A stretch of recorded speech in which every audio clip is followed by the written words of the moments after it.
저희들 계속해서 이 창세기 말씀을 보고 있는데요. 지난주에는 저도 출타했었고 신전사님도 출타해서 김성은 목사님이란 분이 오셔서 파워포인트를 많이 보여주시면서 설교를 하셨던 것을 여러분들은 기억하실 겁니다. 기억하시죠? 파워포인트 아주 멋있는 파워포인트. 그리고 성서 유니언 이야기도 막 하시고 그러셨는데 다 기억하시죠? 기억 못하시면 유튜브에 가서 보시면 다 볼 수 있습니다. 아주 좋은 말씀을 전해주셔서 참 감사했습니다. 그런데 2주 전에 신병용 전도사님이 더 좋은 말씀을 전해주셨습니다. 돌보셨고 들으셨나니 라는 제목이었었어요. 기억하시죠? 기억을 못하신다면 유튜브에 찾아보셔야 되겠지만 찾을 수가 없습니다. 그날은 녹음이 안 돼서 신전도사님만 여기서 녹음하고 자기만 가지고 있는 걸로 제가 봤습니다. 우리들하고는 잘 볼 수 없습니다.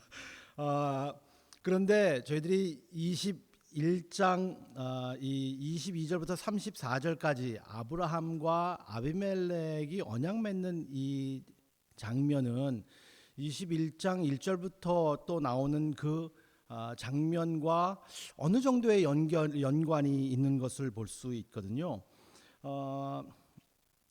2주 전에 1절부터 20절까지의 말씀 돌보셨고 들으셨나니라는 그러한 그 제목으로 들은 그 말씀과 그 본문의 패시지는 정말 드라마틱한 그러한 이야기입니다. 드라마도 그런 드라마가 없어요. 한국 드라마도 그렇게 드라마를 할 수 없을 정도로 기가 막힌 사연들과 이야기들이 있습니다. 아브라함과 그리고 아브라함의 두 여인의 갈등. 한국 드라마 좀 상상이 좀 가실 정도로 한 남자와 두 여인의 갈등이 있는 것을 볼 수 있고, 그리고 그 두 여인에게서 아이를 낳은 배다른 아들 둘의 또 갈등이 계속 있었습니다. 정말 드라마도 이런 드라마가 없었어요. 저희들이 쭉 가면서 22장 그리고 21장 그리고 22장까지 가면서 창세기를 쓴 저자가 어떤 의도로 이 드라마를 썼고 그리고 어떻게 아브라함의 이 배달한 두 아들의 모습들을 그렸나 하는 것을 볼 때에 저희들이 이스마엘과 이삭을 비교하고 대조하려는 이 저자의 의도를 저희들이 볼 수 있습니다. 분명히 비교하려는 그러한 의도가 있었던 것 같아요. 이스마엘은 하가레를 통하여서 낳은 아들이고 이삭은 사라를 통해서 낳은 아들입니다. 배달은 형제입니다. 어떻게 비슷한가 하는 것을 몇 가지만 저희들이 살펴보면서 오늘의 본문으로 바로 들어오려고 하는데요. 첫째로 두 아들 모두 사막 광야로 쫓겨났습니다. 다 쫓겨나서 사막으로 쫓겨난 21장과 22장을 통하여서 저희들이 쫓겨나는 모습들을 저희들이 볼 수 있고요. 이스마엘은 21장 16절 2주 전에 본 말씀대로 이제 가서 화살 쏠 정도의 돌덜질 정도 뭐 이렇게 보일 수 있는 정도에서 아들의 모습을 보면서 울고 있는 하갈의 그 그림을 본문을 통해서 볼 수 있고 22장 10절에서는 이삭이 이제 광야로 이제 나가는 그러한 모습을 볼 수 있습니다. 바로 죽음 앞에 있는 거잖아요. 그 이삭은 아버지가 완전히 진짜 액티브하게 죽이려고 하는 그러한 모습이고 이스마엘은 21장에 좀 더 수동적으로 그냥 죽게 내버려두는 그러한 모습들을 계속 보여주고 있습니다. 그리고 또 각 아들 다 주님의 개입으로 죽음에서 구원을 받습니다. 21장 19절에는 하갈에게 샘을 보여주는 능력이 있다고 성경은 그렇게 기록하고 있거든요. 하갈이 샘물이 있는 것을 볼 수 있도록 하나님이 하셨으니 그래서 그 샘을 봄으로 인하여서 소망을 얻고 생명을 얻을 수 있도록 그리고 22장 13절에는 아브라함의 그 숲에 걸린 수장을 볼 수 있도록 함으로 인하여서 그 아들 이삭을 살리는 모습, 죽음에서 둘 다 살리는 모습을 계속 비교하고 있습니다. 넷째로 또 우리가 비교하는 것은 두 아들이 다 위대한 민족과 민족의 시조가 될 것이라는 것을 예언하고 있습니다. 이스마엘 이야기는 아내를 얻는 것, 그리고 오늘 본문의 13절 말씀처럼 큰 민족이 될 것이라는 약속으로 이스마엘의 스토리가 정리가 어느 정도 됩니다. 그리고 이삭 이야기는 22장 17절에 이삭에게 큰 후손을 줘서 큰 창대한 나라를 만들 것이다라는 그러한 말씀을 합니다.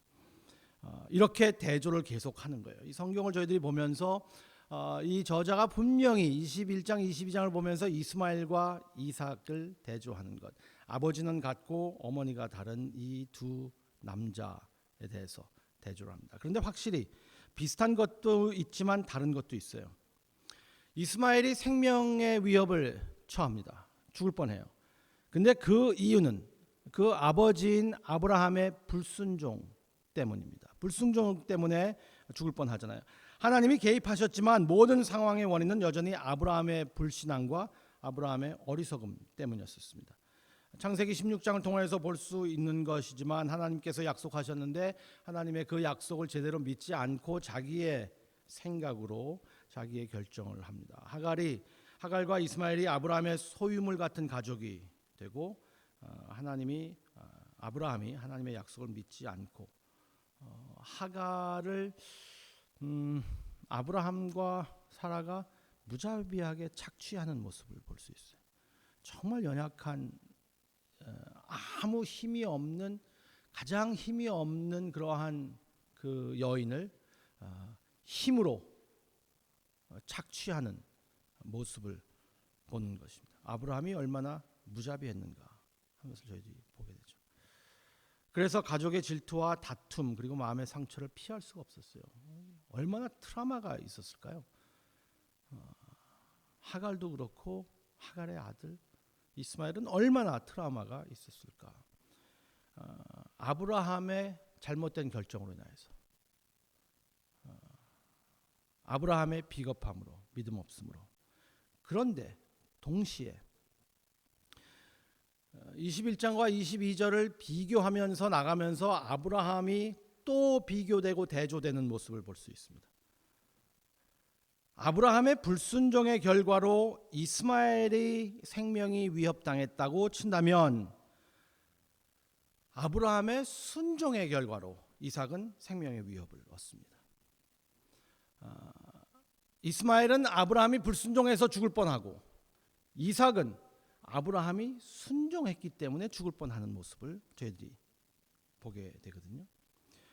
그래서 아브라함이 불순종과 순종이 왔다 갔다 하는 모습들을 저희들이 볼 수 있고 그 모습으로 인하여서 피해를 얻는 사람들이 있는 것을 볼 수 있고 그리고 아브라함이 아들 이삭을 제물로 바치려고 하는 것은 하나님의 놀라우신 신실하심을 저희들이 볼 수 있는데 여기서 저희들이 계속 이 말씀을 보면서 이스마엘과 이삭을 대조하고 비교하고 그리고 아브라함이 그 두 아들에 대해서 하는 것 불순종과 순종을 통하여서 그리고 생명을 잃을 뻔하고 생명을 잃을 뻔한 모든 것들을 보면서 저희들이 초점이 아브라함에 맞춰진다면 저희들은 이 성경을 잘못 읽고 있는 겁니다.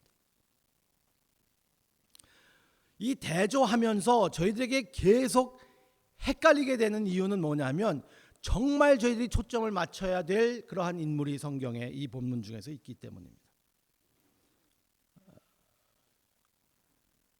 이 말씀을 저희들이 보면 하나님이 어떻게 개입하시는가 하는 것을 저희들이 볼 수 있는데요.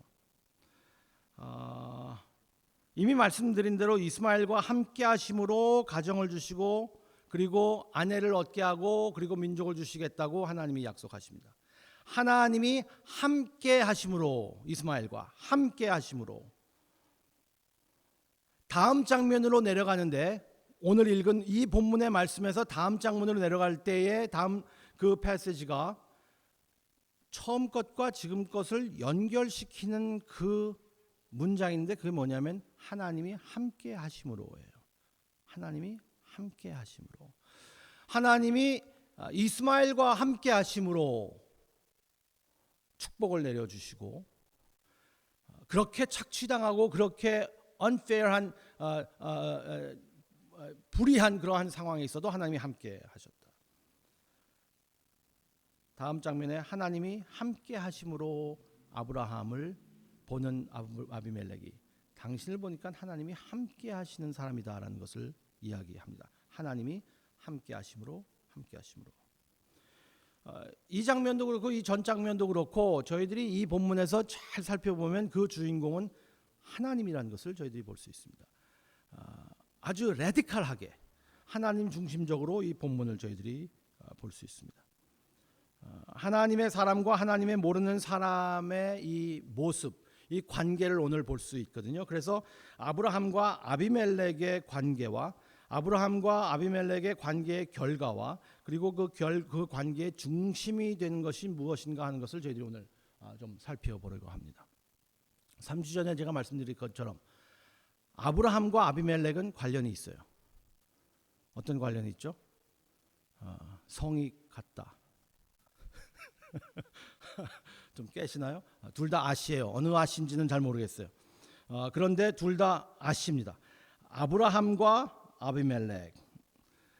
이 사람들이 성이 같은 것뿐만 아니라 안동 아시인지 무슨 뭐 어디 아시인지 잘 모르겠지만 예루살렘 아시인지 두 사람이 만난 것은 이번이 처음이 아닙니다. 20장에서 1절부터 11절까지 두 사람이 처음 만난 것을 저희들이 본문에서 이미 봤죠. 본문에서 이 사람 두 사람이 만나는 것을 보게 됩니다. 아브라함은 사라에게 자기 누이라고 거짓말을 하게 하고 그리고 이 이방인 왕인 아비멜렉은 사라를 데려가 자기를 이제 자기의 여인으로 삼으려고 할 때 하나님이 개입하시는 그 모습을 저희들이 이미 봤습니다. 하나님께서 개입하셨을 때 아비멜렉이 저는 정말 몰랐습니다. 그래서 제가 부도덕적인 그리스도인과 오히려 도덕적인 비기독교인을 저희들이 좀 비교를 제가 해드렸죠.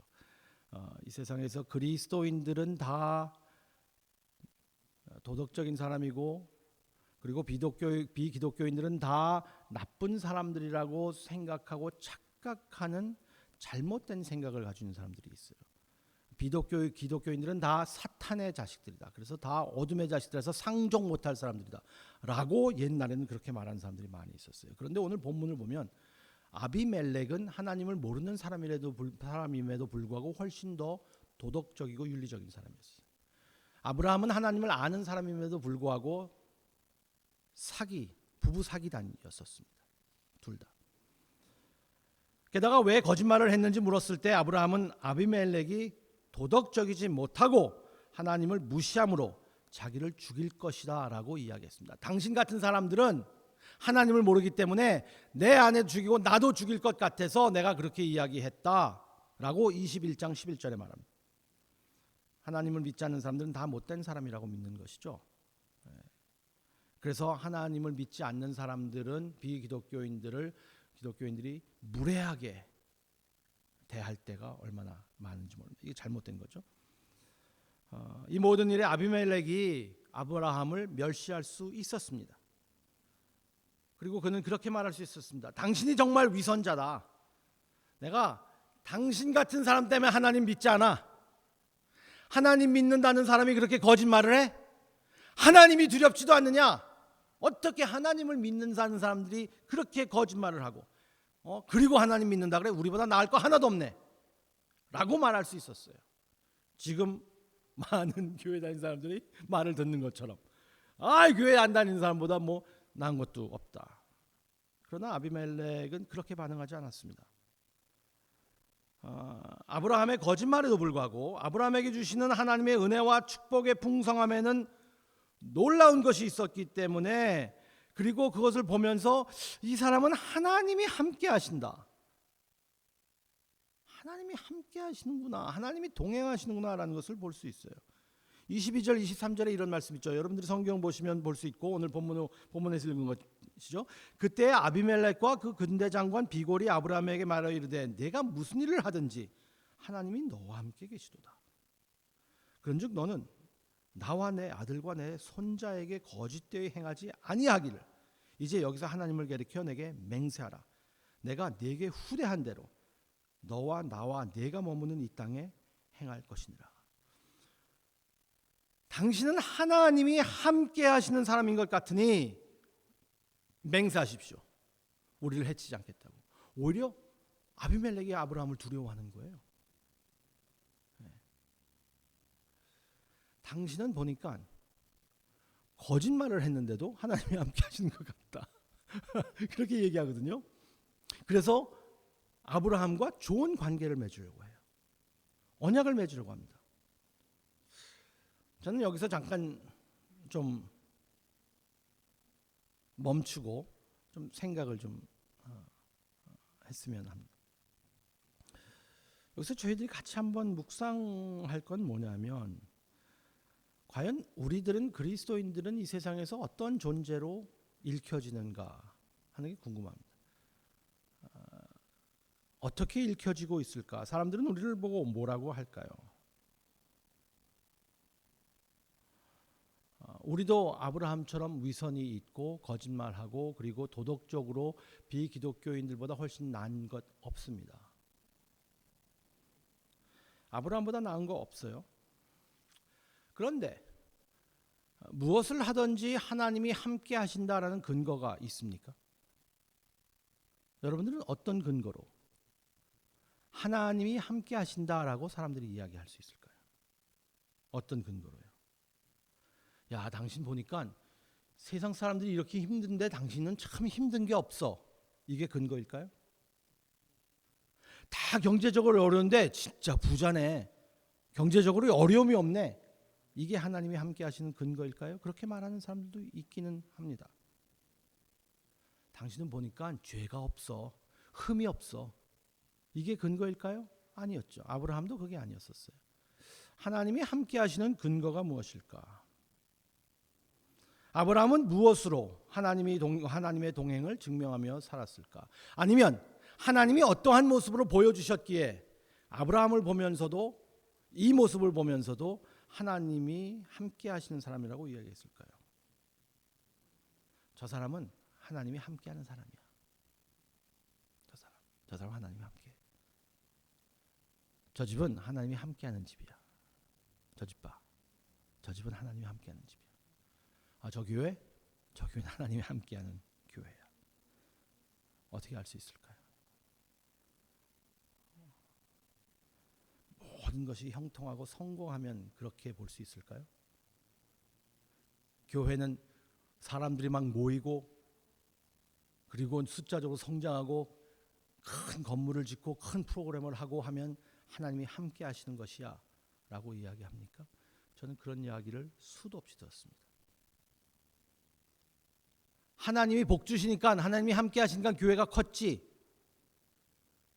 하나님이 함께 하시니까, 하나님이 복 주셨으니까 저렇게 잘 살지. 하나님이 함께 하셨으니까, 하나님께서 복 주셨으니까 저렇게 어려움이 없고 고통이 없고 슬픔이 없지 라고 이야기를 많이 들었습니다.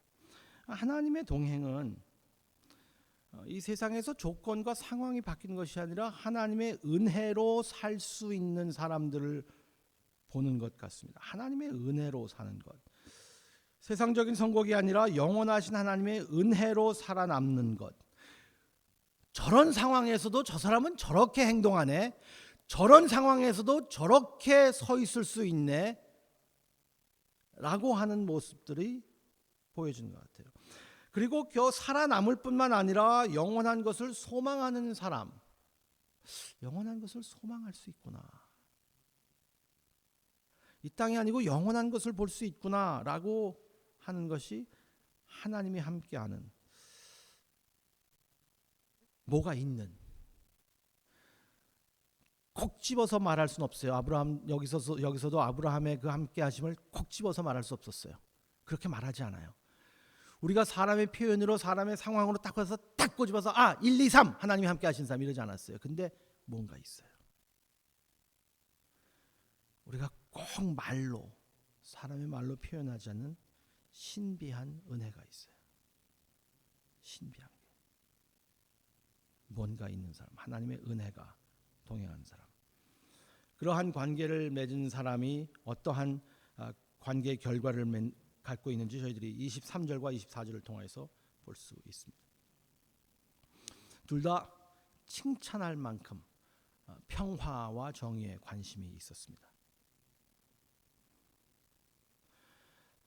그리스도인들은 이 세상의 평화를 위하여서 그리고 정의를 위하여서 노력해야 된다고 저는 생각합니다. 다른 사람들과 잘 지내야 된다라고 생각합니다. 모든 사람들과 그리스도인들은. 평화.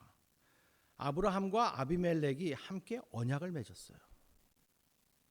아무리 아시래도 완전히 다른 종교를 가진 사람이에요. 완전히 다른 세계관과 다른 가치관과 다른 영혼을 생각하면서 살던 사람이었어요. 근데 아브라함은 양까지 바치면서 언약을 맺었습니다. 친구가 됐어요. 비즈니스 파트너가 된 것뿐만 아니에요. 훨씬 더 깊은 그러한 관계를 맺게 있습니다. 여러분들은 비기독교인들에 대해서 어떻게 생각하십니까? 여러분들은 비기독교인들과 친구가 될 수 있다고 생각하십니까? 저는 어릴 때 예수 믿으면 예수 안 믿는 애들하고 친구하지 말라고 배웠습니다. 잘못 배웠어요. 그리고 저도 전도사 때 그렇게 가르쳤어요. 그렇게 잘못 가르친 게 얼마나 후회가 되는지. 그래서 눈물로 후회한 애를 그렇게 부르는 거예요.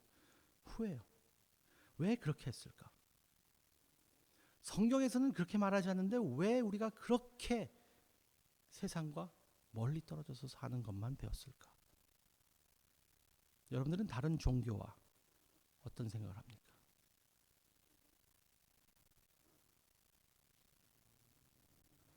불교를, 이슬람을 아니면 다른 종교를 믿는 사람들에 대해서 여러분들은 어떠한 마음의 가짐을 갖고 계십니까? 어떤 평화를 갖고 있습니까?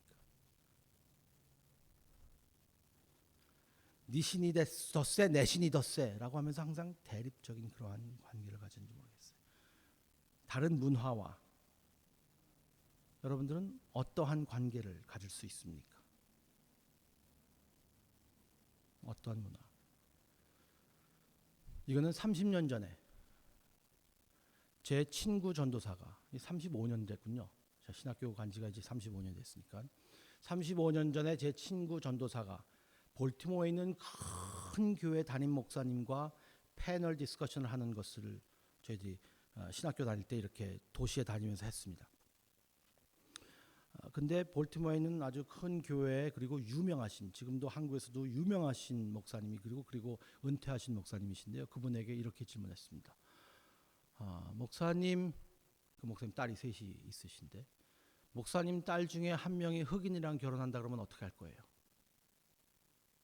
그게 괜찮은 거예요? 안 괜찮은 거예요? 그렇게 물어봤어요. 그 목사님은 너무너무나 은혜스럽게 잘 대처해서 대답하셨습니다. 35년 후에 똑같은 질문을 여러분께 드리면 어떻게 되겠어요? 어떻게 생각하시겠어요? 우리들은 너무너무나 배타적인 생각으로 살고 있고 훨씬 우리의 인종과 종교와 우리의 어떤 것 때문에 우월감을 가지고 있고 나와 다른 이렇게 생각하는지 모르겠어요. 원칙적으로 분명 선호하는 건 있겠죠. 한국말도 잘하고 이러면 다 그런 거 좋죠. 한국말도 잘하고 김치찌개도 잘 만들고 이러면 좋죠. 남자가 집에서 빨래도 하고 다 그런 거 좋아요. 그런데 원칙적으로 어떻게 생각하십니까? 다른 사람들에 대해서. 온몸에 타투를 그린 사람 우리 교회 올 수 있을까요? 성매매 당하는 여성 여러분들은 친구할 수 있습니까? LGBTQ 등등 우리와 완전히 다른 삶과 평화를 가질 수 있으며 함께 평화를 위해 일할 수 있습니까? 저는 이 말씀을 보면서 아브라함과 아비멜렉이 맺은 이 언약은 우리의 생활에서 우리의 사회에서 훨씬 더 깊이 있고 넓이 있는 그러한 의미가 있다고 생각합니다. 그냥 옛날 저 사람들의 이야기가 아니라 하나님이 함께 하시는 사람의 소리 그리고 그 모습입니다. 모든 사람이 평화가 좋은 것으로만 인식하고 그리고 평화를 옹호하는 것으로만은 충분하지 않습니다. 우리처럼 죄가 많고 분열된 세상에서는 평화가 저절로 오지 않습니다. 평화를 위해서 일해야 합니다. 절대로 평화가 저절로 오지 않아요. 이 세상은 왜 이렇게 분열되는지 모르겠어요. 완전히 polarized. 끝과 끝을 다루고 있습니다. 이파 아니면 저파예요. 그리스도인들은 평화를 위해서 일해야 되는데 예수님은 이렇게 말씀하시지 않으셨습니다. 화평을 말하는 자는 복이 있나니. 예수님 그렇게 말씀하지 않았어요. 화평을 믿는 자는 복이 있나니 라고도 말씀하지 않으셨습니다. 예수님은 화평케 하는 자는 복이 있나니. Peacemaker. 화평케 하는. 바로 이런 사람들이 하나님의 자녀다운 사람들이라는 것이죠. 이 두 사람이 이러한 관계를 맺고 평화를 추구하고 평화를 위하여서 일한 것뿐만 아니라 두 번째 목표는 결과가 정의로 이루어집니다. 평화에 대한 관심은 정의에 대한 관심으로 이어져야 합니다. 정의 없이는 평화가 있을 수 없기 때문입니다. 이제까지 평화를 생각할 때는 힘센 사람이 다 눌러버리고 아무 잡음이 없으면 평화라고 생각했어요. 아니잖아요. 힘센 사람이 다 눌러버리면 잡음만 없으면 평화가 아닙니다. 평화와 정의는 같이 가는 거거든요. 성경에서는 그렇게 말하고 있습니다. 창세기 21장에 아브라함이 머물고 있던 우물과 관련된 분쟁을 저희들이 볼 수 있습니다. 아브라함의 신하들이 우물을 팠는데요. 아비멜렉의 신하들이 그 우물을 차지했어요. 그렇다면은 아브라함이 야야야야 조용히 해. 말하지 마. 참어. 하나님 믿는 사람이니까 참아야지. 참으면 평화가 오는 거야. 참아라고 하지 않았어요. 아브라함이. 그리고 이 기록한 것은 우리에게 굉장한 교훈을 주는 것 같습니다. 아브라함은 이것을 문제를 제기합니다. 짚고 넘어가요. 아브라함이 그런 상황이 있는지 확신은 알 수 없지만 평화에 대한 약속을 바탕으로 아브라함은 이제 이 문제를 이방인 왕에게 제기합니다. 이것이 싸움으로 연결될 수도 있는 것을 알고 있었을 겁니다. 그래서 아비멜렉은 또다시 한번 제가 한 거 아닌데요. 제가 명령하지 않았습니다. 라고 변명 같은 그러한 말을 합니다. 25절 26절에 아비멜렉의 종들이 아브라함의 우뭇을 빼앗은 일에 관하여 아브라함이 아비멜렉에 책망하매. 한글 성경에는 책망하매라 그랬어요. 책망하매. 아비멜렉이 책망을 받고 누가 그리하였는지 내가 알지 못하노라. 너도 내게 알리지 아니하였고 나도 듣지 못하였느니 오늘에야 들었노라. 기독교인들이 무조건 불이익을 당하는 것은 은혜가 아닙니다. 은혜의 결과는 평화와 정의로 나타납니다. 분명 이 세상에서 내 자격과 내 권리만 찾는 것은 미성숙한 겁니다. 영어로 sense of entitlement라고 그러잖아요. entitlement. 내 거예요. 내 권리예요. 모든 거 다 그냥 내 권리대로 내 자격만 찾는 entitlement를 가지고 있는 것 성숙한 모습은 아니에요. 동시에 마땅히 가져야 할 인간의 기본 권리를 포기하고 그리고 권리를 포기시키는 것도 성숙하지 않습니다. 그리고 특히 그 권리가 약자의 권리라면 절대로 그럴 수 없습니다. 아브라함은 지금 그걸 책망하는 거예요. 우리 약자들이 너희들에게 당했다. 진정한 평화가 있기 위해서는 정의가 있어야 한다. 좀 중요한 말씀인 것 같아요. 약자를 위해서 함께하는 모습이 진정한 그리스도인의 모습입니다. 아브라함과 아비멜렉의 이 관계의 결과를 그렇게 볼 수 있습니다. 이 관계의 중심은 분명 아브라함도 아니고 아비멜렉도 아니고 당연히 그 종들도 아니고 당연히 하나님이 중심이 되는 겁니다. 이 모든 것의 배후는 하나님이셨습니다. 영원한 하나님이 함께 하셨다라는 것을 보고 있잖아요. 21장 끝부분의 말씀을 보면서 제가 이 말씀 마치려고 하는데요. 21장 끝부분에서 아브라함의 인생에 언제나 개입하시는 하나님의 특별한 이름이 나옵니다. 하나님이 항상 개입하시는 특별한 이름이 나와요. 우리가 주님 안에서 동행하는 것을 생각할 때 주님의 이름을 묵상하는 것이 매우 중요합니다. 하나님의 이름이 여러 이름이 있습니다. 하나님 여러 이름이 있는데 본문에 등장하는 하나님의 이름은 엘 올람이라는 이름을 이야기합니다. 엘이란 말은 하나님이란 말이거든요. 올람이라는 말은 영원하다는 말입니다. 엘 올람, 영원하신 하나님. 엘 올람은 불변함을 포함하고 있습니다. 네. 아직 이 파트 안 갔는데 좀 이따가 이거 내 클라이맥스인데.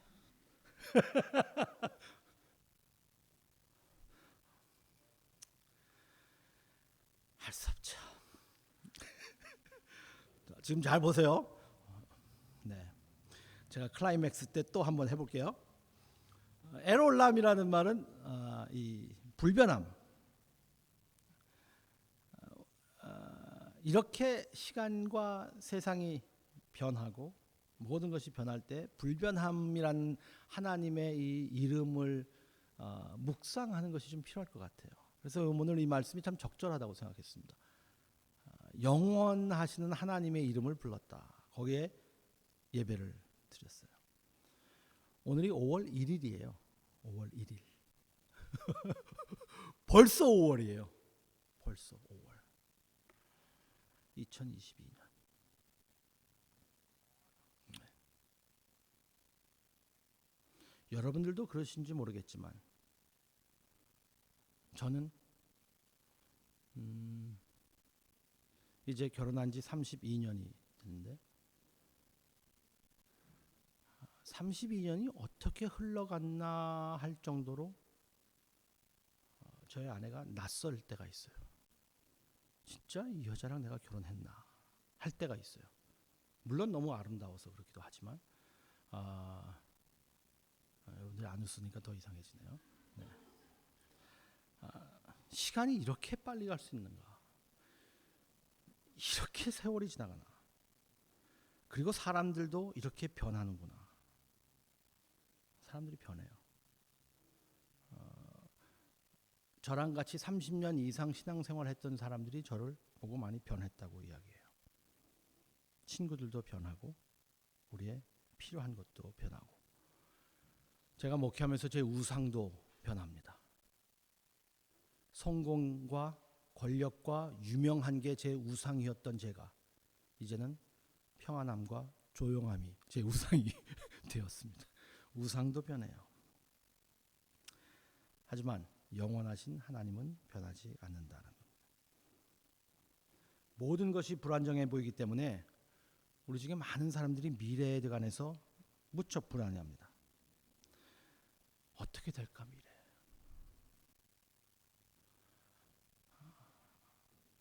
아이들이 다 커서 대학을 졸업하고 직장 생활을 하는데도 그 아이들의 미래에 대해서 불안해요. 저보다 인생의 선배들 계시지만 결혼하고 출가했는데도 불안하시죠? 얘네들 어떻게 될까? 나중에 또 혹시 이상한 일이 생기지 않을까? 네, 불안해요.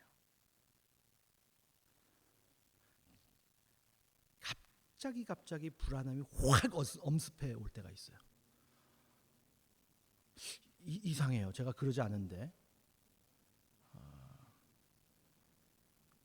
TV나 컴퓨터나 뭐 아이패드나 뭐 유튜브나 뭘 봐도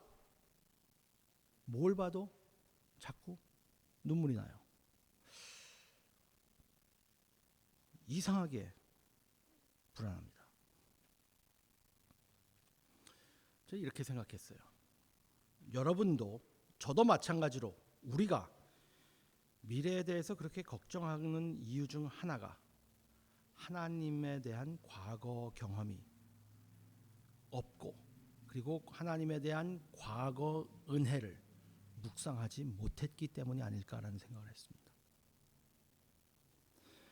하나님이 영원하신 하나님이라는 것이 우리에게 감동이 오지 않는 이유는 이전에도 우리에게 은혜 부어주신 은혜를 우리는 깊이 묵상하지 못하고 그냥 바쁘게 살아왔어요. 지금 좀 서야 돼요. 하나님이 그래서 2020년, 21년, 22년 스탑 시키신 것 같아요. 저희들에게. 스탑. 아직 10년, 20년, 30년, 40년.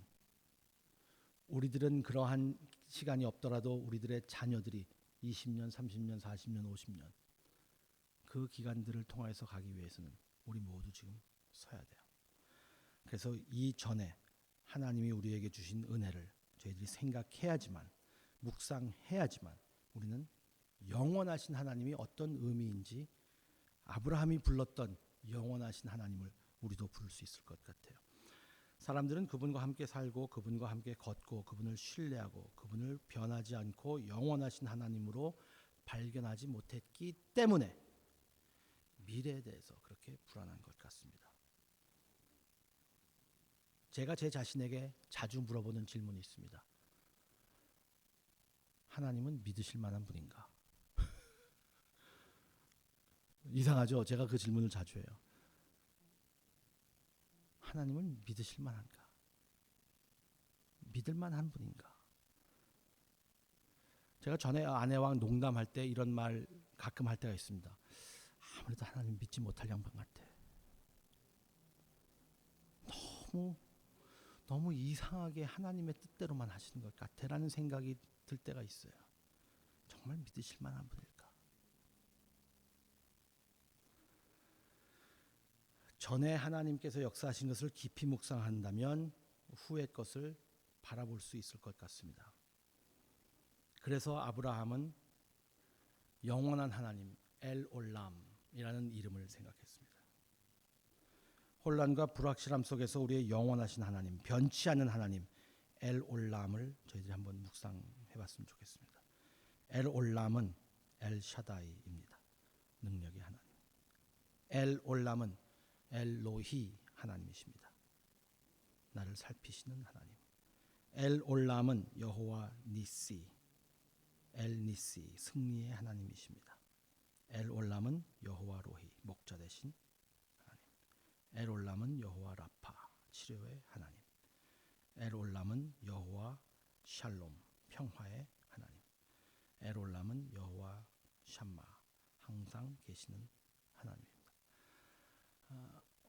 엘올람, 아브라함이 거기에 상수리나물 그리고 거기에 하나님께 번제를 드렸는데 어떤 이름을 불렀을까? 여러 하나님의 그 많은 하나님의 성품을 보면서 하나님의 이름을 부를 수 있었지만 아브라함이 여호와 이름을 부른 이름은 엘올람이라는 이름이었습니다. 영원하신 하나님, 영원히 계시는 하나님. 그 영원히 계시는 하나님이 인간의 모습으로 인간으로 침투해 들어오셨어요. 그래서 그 영원을 깨고 영원의 제한을 받고 인간의 모습으로 오셔서 인간으로도 동일하게 우리와 함께 하신다는 것을 보여주셨어요. 히브리서 13장에 이런 말씀이 있습니다.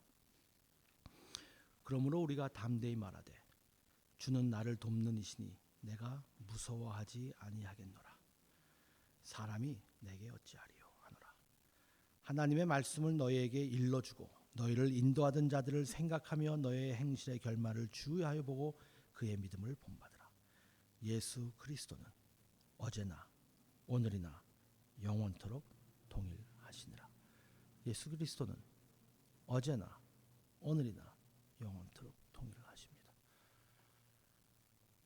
제가 어렸을 때, 우리 아이들이 어렸을 때, 여러분들이 어리셨을 때, 여러분들의 아이들이 어렸을 때 그렇게 끝까지 사랑하시고 우리가 사랑을 느꼈던 그 주님은 어제나 오늘이나 내일이나 영원토록 동일하신 분입니다. 영원하신 분이에요. 엘올람. 오늘도 그분을 찬양하고 그분을 예배했으면 좋겠습니다. 같이 한번 기도했으면 좋겠는데요. 우리 조용한 마음으로 엘올람 하나님을 한번 불러보시기 바랍니다.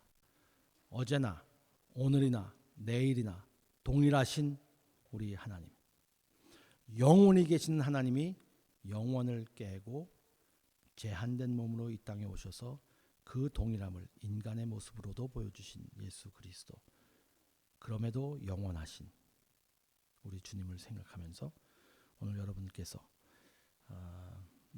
이 말씀을 생각하면서 하나님을 예배하는, 찬양하는 그러한 기도를 드렸으면 좋겠습니다.